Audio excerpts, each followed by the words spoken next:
Your name is Jehovah. Your name is Elohim. Hello viewers, this is Pastor Monde Osajuwa coming your way with the word of God this day, and I believe you will be blessed by listening to the word of God. Don't forget, you cannot do anything. You cannot become anything. You cannot produce. You cannot be productive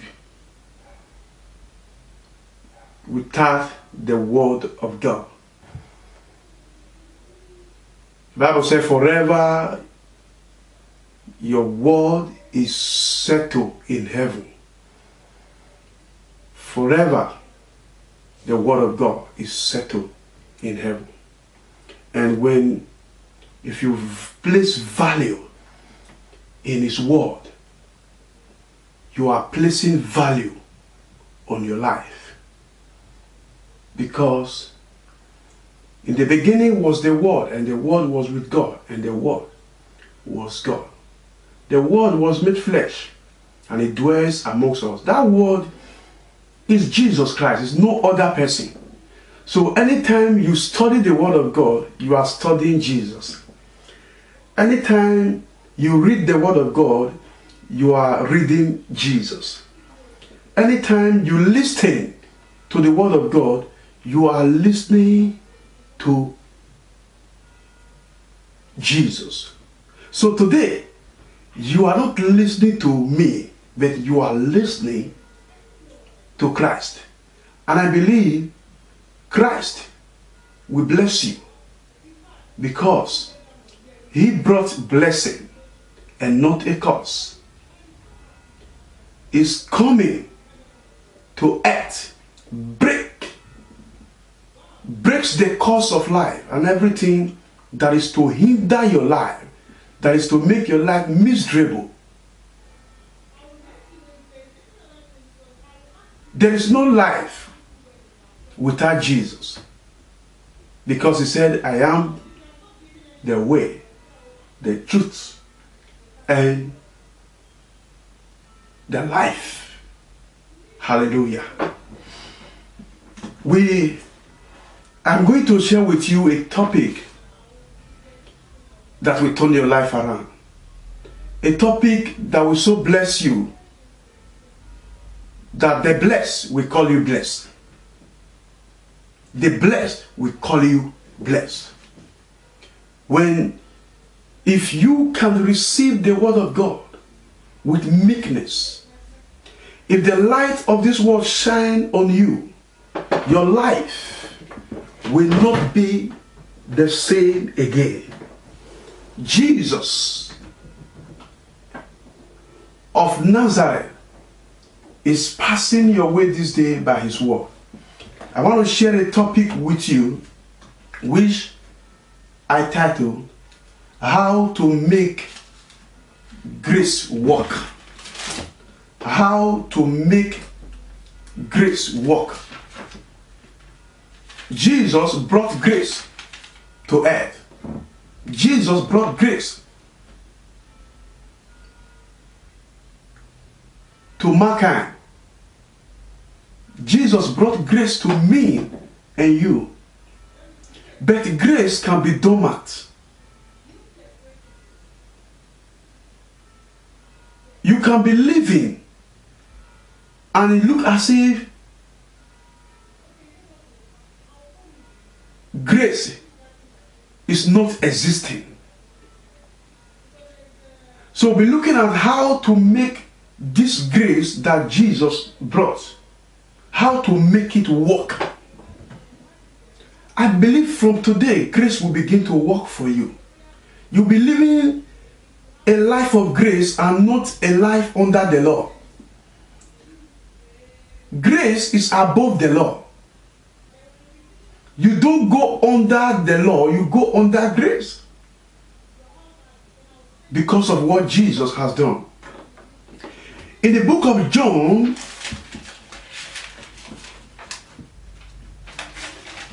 chapter 1. John chapter 1, verse 17. He says, "For the law was given by Moses, but grace and truth came by Jesus Christ." For the law was given by Moses, or through Moses, but grace and truth came by Jesus Christ. And until you understand what grace is, you will not know the importance of grace.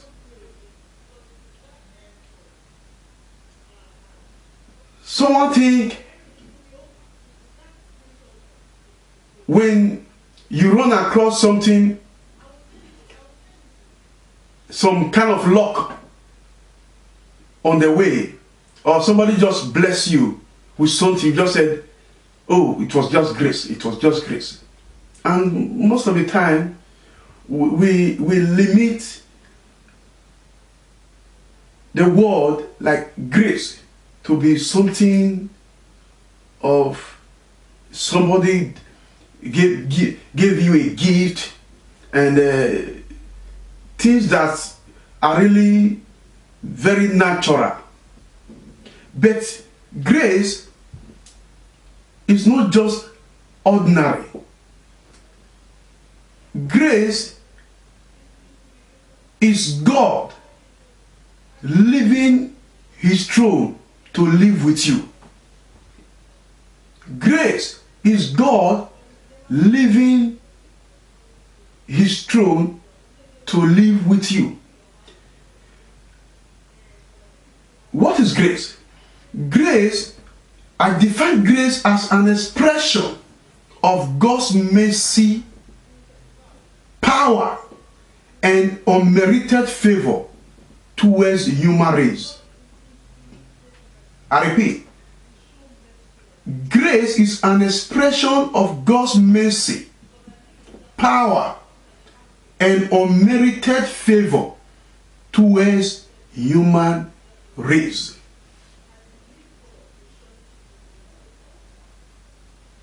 In the book of Ephesians 2, verse 8, he said, by grace, if you read 8 to 9, he said, by grace were you saved. By grace were you saved through faith, not by your works, but it is the gift of God. By grace were you saved through faith. The word saved there in Greek, it means sozo. Sozo does not just mean to be saved from sin. To be saved from sin, when you say, oh, accept Christ as your Lord and personal Savior, and your soul will be saved. No, it is more than that. It means saved from harm, saved from sickness, saved from destruction, saved from the powers of the enemy. It is salvation in all round. That is what saved, to be saved. The saved there. It means power. It's not just to be saved from sin alone. But yet, this grace was brought to us by Christ, but yet the grace is not working as it's supposed to be. We are not seeing the grace, the power, the force of that grace. The reason is that grace did not come alone. It is clear from the scripture, John chapter 1, verse 17, that the law came through Moses. But grace and truth came by Jesus Christ. Grace and truth came together. The law is in one side. Grace and truth is in the other side. So it is two against one. Hallelujah. It is two against one. The law is under grace. Grace is not under the law. It was not God's intention from the beginning to give man or men laws to follow. Men requested for law. The children of Israel requested for law. They said they need the law to guide them. Because God's intention was to deal with his children with his mercy, with his grace. But they requested for the law. They said they want the law. They want to be guided by the law. And the Lord knew, you can't keep this law. You can't keep the law. Man does not have the capability to keep laws. Man cannot keep laws, the laws of God. It is only God that can keep his laws. But men requested for it, and the law was given to men. The law was given to men. And anytime you fail to fulfill this law the way it was given, the law becomes a curse. And God was not happy with it, because that was not God's intention. That is why in the Old Testament, sacrifices were made to appease God. The priest we atone, we make some atonement to make sure the sins of the people is taken away, including the sin of the priest. But thank God that another high priest came. That is the person of Jesus Christ, to take away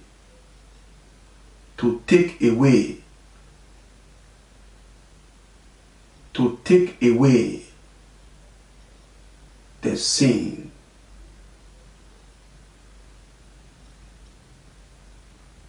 of the people. That is me and you. He took away our sins. He saved us with sozo, and we have the grace of God, and we are not to live by grace and not by law, not by the law. Man cannot keep law. We can't keep law. God knew that from the beginning. But only man refused to understand or to know. And today, we see that this grace does not work the way it's supposed to be, because we have separated the truth from grace. Whereas the Bible says grace and truth came by Jesus. And who? And where is this truth? Who is this truth?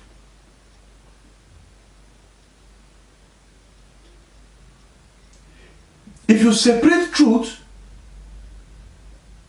from the law, if you separate truth from grace, grace cannot work. Grace cannot function until grace cannot function until you understand the truth. The truth is like a manual that makes grace to work. I repeat, the truth is like a manual that makes grace to work. You cannot understand grace. You cannot walk by grace. You cannot live under grace until you understand the truth. And what is the truth? The truth is not when you preach against sin. It is good to preach against sin, because sin is sin. The truth is not when you condemn somebody and say, oh, you are doing this, you are doing that, you will go to hell, Jesus is coming soon and he will take you to hell, you will die, you will do this, when you die now, your soul perish, and you threaten people with the word of God. No, that is not the message of Jesus. Because Jesus is the truth. He came with grace. The Bible says grace and truth came by Jesus. He was the truth that brought the grace. There is no truth anywhere. Jesus is the truth. And he laid a precedent when he came to earth. Jesus went about doing good, doing what he came to do, and exactly what he did, what Jesus did, is the truth. He lives by the truth. There's no other truth apart from Jesus and his principles, what he believed. Praise the Lord. Praise the Lord. In the book of John, chapter 8, the Bible said there was a woman that was caught in the act of adultery. And the people who believe in laws, who believe in the laws, mind you, the laws is not just the 10th commandment. We have about 613 laws that the children of Israel were following before the coming of Christ, and that they could not keep. 613 laws. So men who believe that they are law keepers, who believe that the law was given to them by Moses and they are to follow this law, and through this law, this is how they reach their God.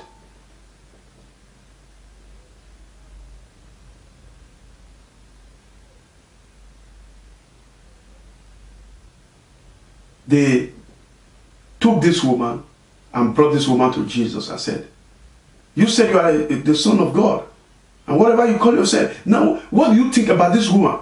Look at what the law of Moses said concerning this woman. That this woman was caught in the act. In the act. Now you cannot deny for her. She was caught in the act. Ask her. And she is to be stoned to death according to the law of Moses. Look at the mistake they made. They brought the law to truth. They brought the law to the truth and grace. The law and the truth are not in the same feed. The law and the truth cannot combine. The Bible make it clear from John chapter 1 verse 17 that the law came by Moses. And truth, grace and truth came through Jesus. So you cannot bring the law to truth and grace. Then Jesus said no.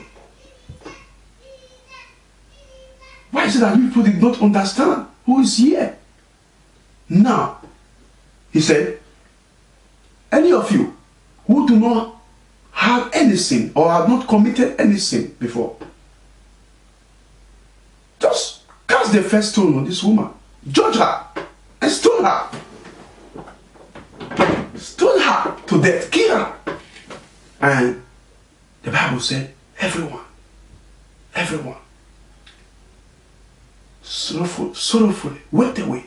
They left because they knew that even themselves are sinners. Just that sometimes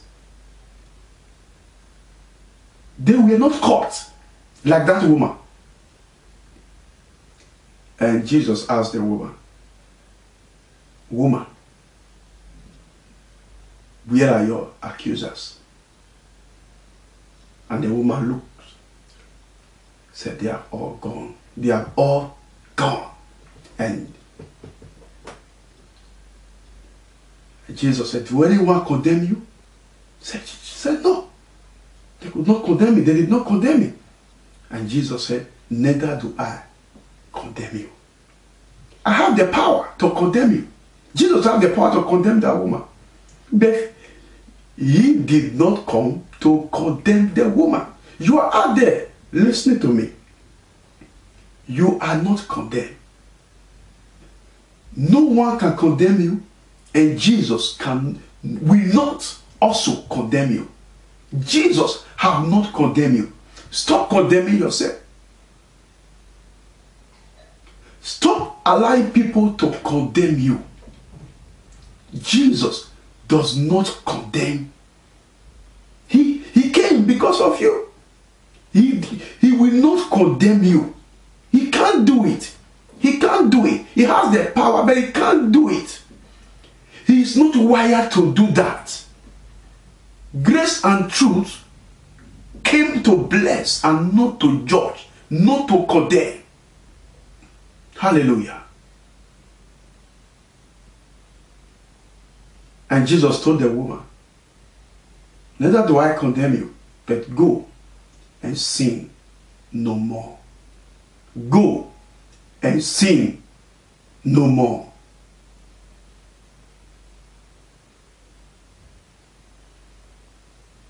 Don't forget, the Bible said as they were accusing the woman, Jesus was writing on the floor.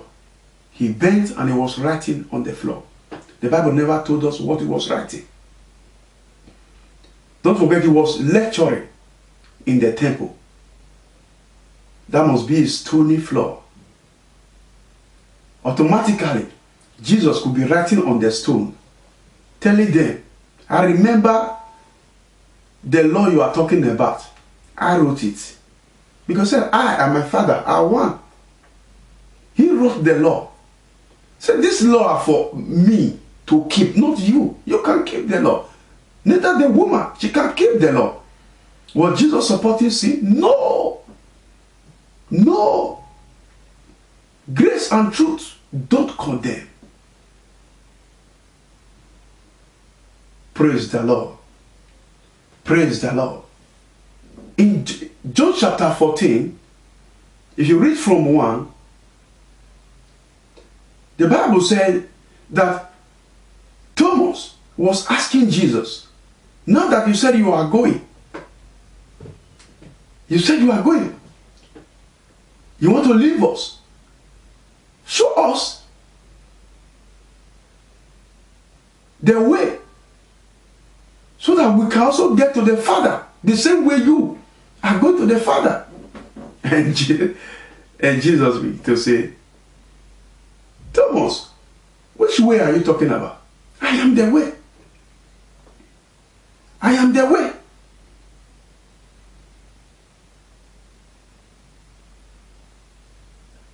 I am the truth. Let us read it. Let us read it. Hallelujah. John chapter 14. John chapter 14. Hallelujah. John chapter 14.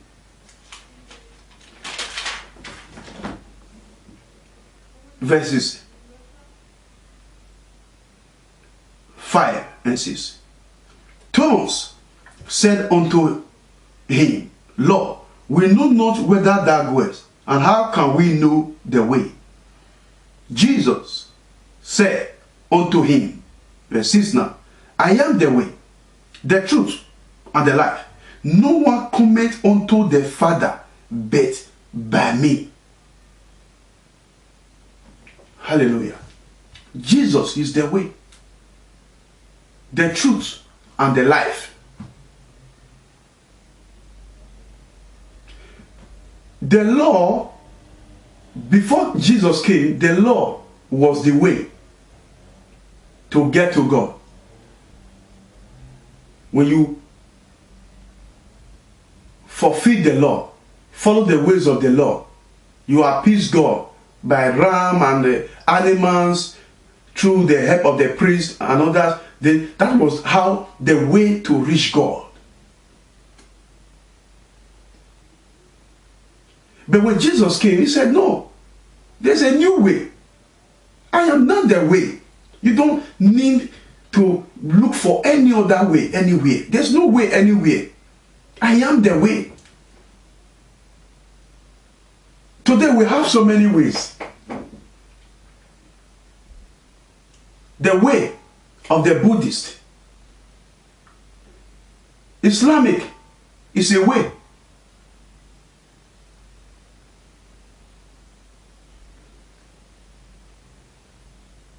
There are more than 70 ways to the religions all over the world.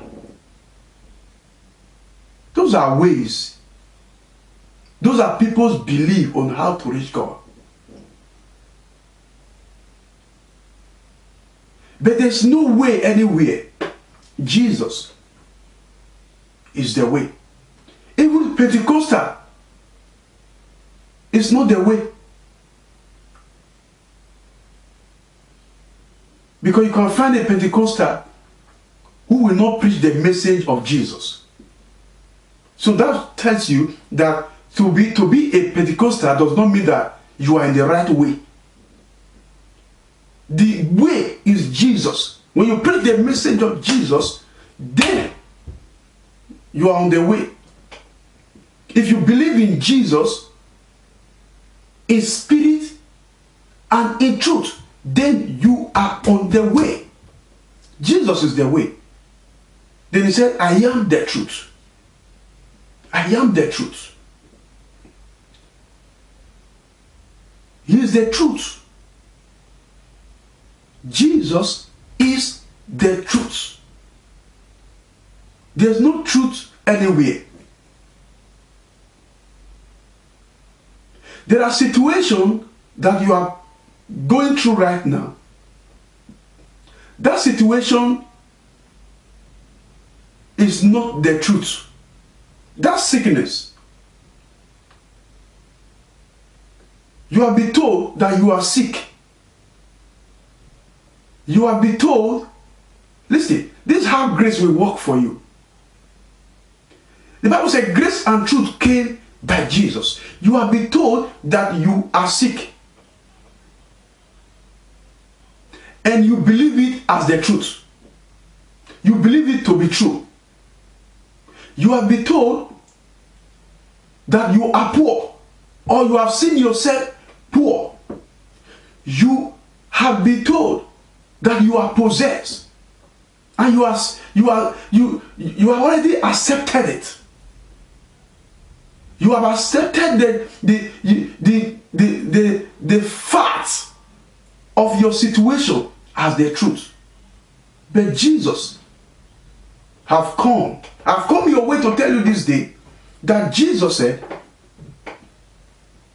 that your situation for grace to work in that area, you have been told that you are barren, that you are not going to have a child in your life. That is the lie of the devil. If you accept that situation as the truth, if you accept it, then the grace of God will be dormant in your life.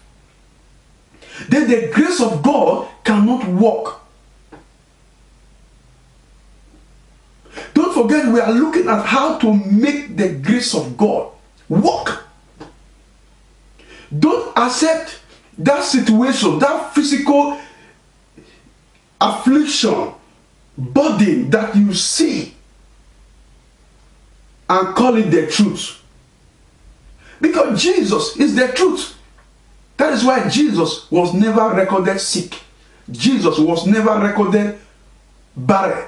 Jesus was never recorded impotent. Jesus was never recorded to be possessed. He was full of life. Even when he died, the third day, he died for a purpose. The third day, he rose again. So whatever is dead in your life now, that thing can rise again. Believe me, it can rise again. Hallelujah. Hallelujah. Don't accept that situation. Don't accept that downfall. Don't call it truth. No, when you call it that situation, when you see it as the truth, then you are denying the grace of God, because the truth came with grace. Grace cannot function alone. Grace cannot function alone. Don't accept that situation. That you are poor, you are broke. Don't accept it. No. It is a fact. It's not true. It's a fact. It is not true. If you accept it as the truth, or if you accept it as it is true, then you have made the grace of God stagnant, dormant. You have rendered the grace of God of no effect, because grace and truth came by Jesus. Because in heaven, your case is already settled. Hallelujah. Your case is already settled in heaven. Listen, there was a time, Jesus, the Bible said, he walked past a fig tree and wanted to get some fruit from the fig tree. And when he got there, the fig tree was not fruitful. The fig tree was not fruitful. And Jesus, there was no fruit on it. And Jesus said, no man will eat from you again. No man will eat from you again. And the Bible said the disciples heard it. The most interesting thing about it is that the tree also heard it. That means everything can hear God. If everything can hear God, everything, that situation can also hear you. The disciples heard it, the tree also heard it.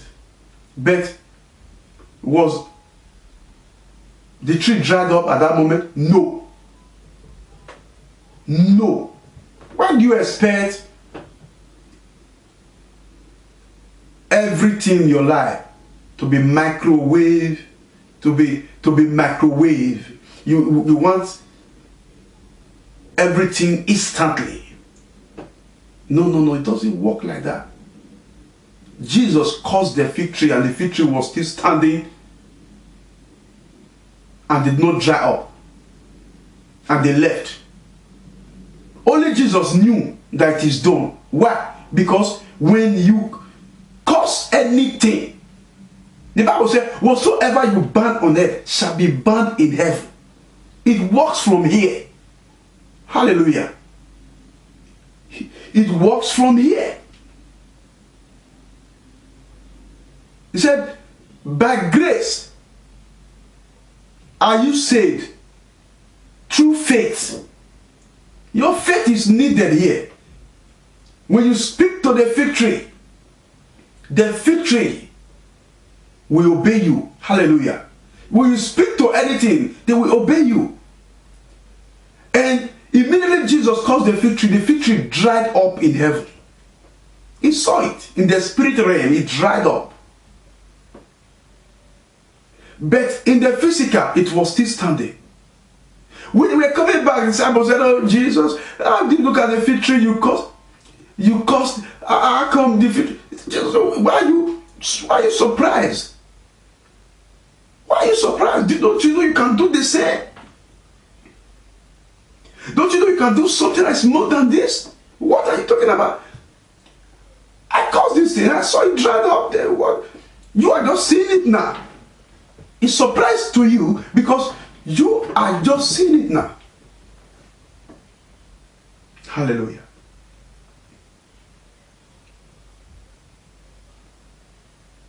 So when anytime you have any situation in your life, don't accept it as the truth.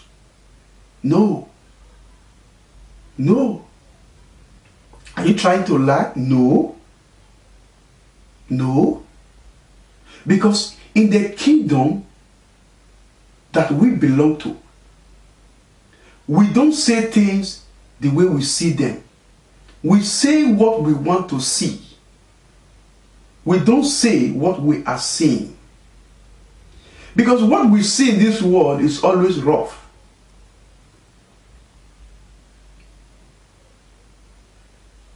Because the devil is still in operation in this world. So we don't say what we see, we say what we want to see. Hallelujah. When you say what you want to see, then expect it.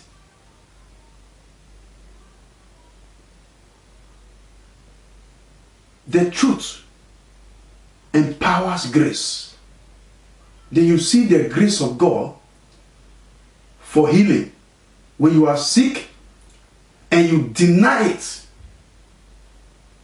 before heaven and before men that, "Oh, I am not sick." Let the weak say, "I am strong." Let the poor say, "I am rich." The Bible was not saying you should lie. It's saying don't accept this situation. If you deny that situation, you are accepting the truth. And the truth will empower grace, which is the sozo, to heal you. The truth will empower the grace to deliver you. The truth will empower the grace to provide for you. Why? Because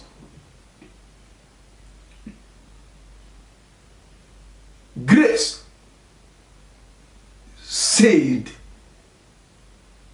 from sin, from destruction, from poverty, from lack, from sickness. When you begin, or if you begin to confess the truth, then the grace in your life will begin to be empowered, and the grace will begin to work. Hallelujah. The grace will begin to work. The grace begins to work. The Bible said we move from grace to grace. From grace to grace. From grace to grace. Hallelujah. Why? Because you have accepted the truth and not the facts of the situation. And I pray for you. I pray for somebody watching me. I don't know what you have accepted in your life to be truth, to be the truth. It may be sickness. It may be your present situation. Things rough, not working. I don't know what you have accepted. It may be barrenness. It may be that they have rendered you barren. Don't accept that situation. As you begin to deny it, as you begin to embrace the truth that came with grace, you will see the grace of God will empower you, will begin to work for you. If it's barrenness, you will see yourself conceive and you will have a child. The Bible says no one shall be barren in the land. Barrenness is not your portion. Is it that you are believing God for a life partner and you think, girls of my age, when I'm more than 30, 35, I don't think, who told you that? That is a fact. But it is not the truth. If you want the grace of God to help you, ignore that fact and embrace the truth, because the truth is what Jesus said concerning the situation. It is not what men or even you and me. It's not what we said. No. It is what Jesus said concerning your situation. That is the truth. Jesus has set the precedent for us to follow. What he said is the truth.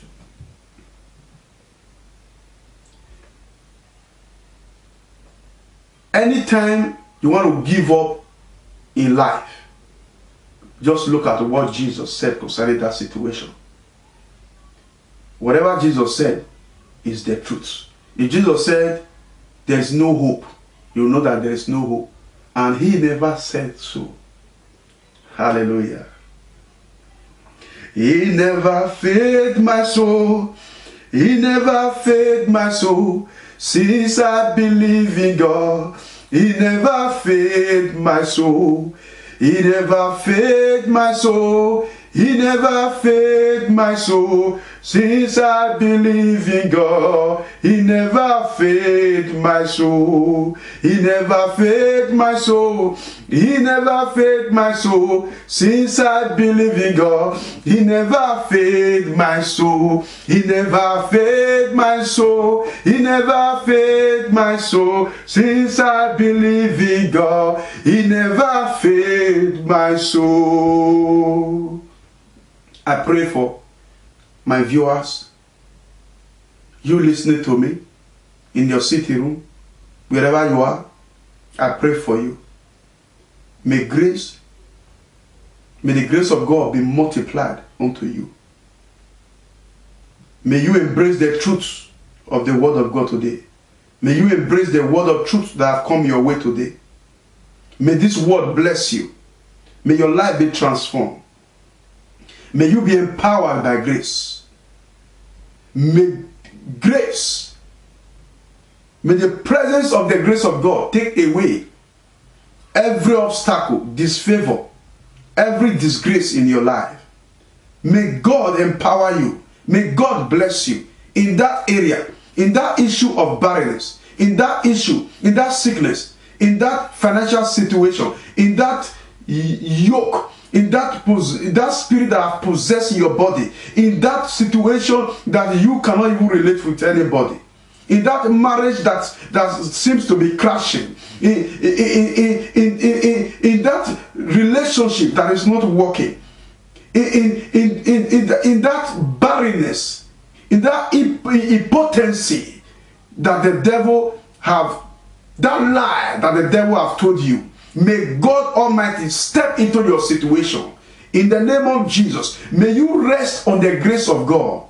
May grace begin to work for you. May grace empower you. May your life be transformed. May this word bless you as it comes your way today. May your life never remain the same again. I declare upon you.